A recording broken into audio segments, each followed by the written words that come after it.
अभिजीत गांगुली ने अभी 2 दिन पहले जैसे ही भाजपा का दामन थामा, उसके बाद से चर्चा का विषय लगातार बने हुए है।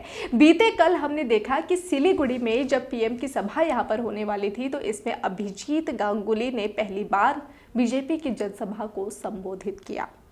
लेकिन अभिजीत गांगुली जिन्होंने ये बीजेपी का दामन थामा, लेकिन वो चुनाव, क्या लोकसभा चुनाव लड़ सकते हैं? अगर लड़ेंगे तो फिर कहां से लड़ेंगे?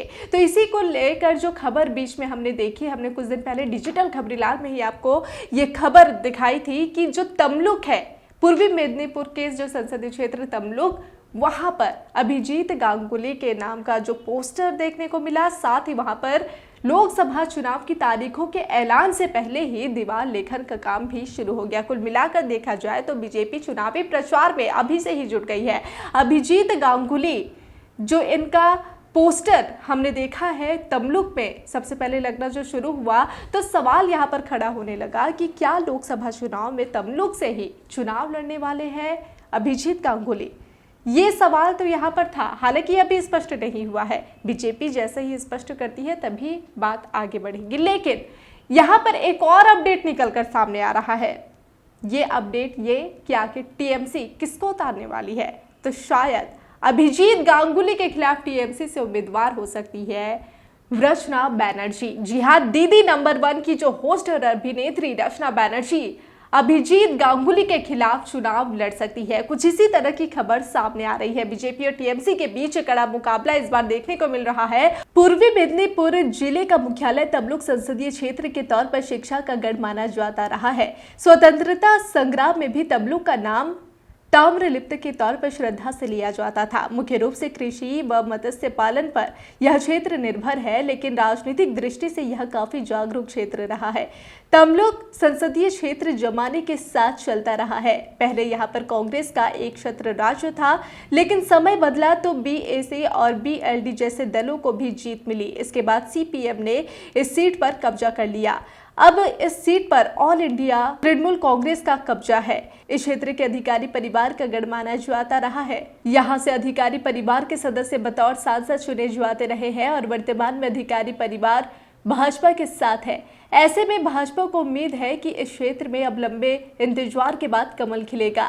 कलकत्ता हाईकोर्ट के पूर्व न्यायाधीश अभिजीत गंगोपाध्याय के बीजेपी में शामिल होने से पहले ही उनकी उम्मीदवारी को लेकर अटकलें शुरू हो गई थी। आगामी लोकसभा चुनाव में बीजेपी उन्हें टिकट देगी या नहीं, इस पर अभिजीत गंगोपाध्याय ने कोई जवाब नहीं दिया।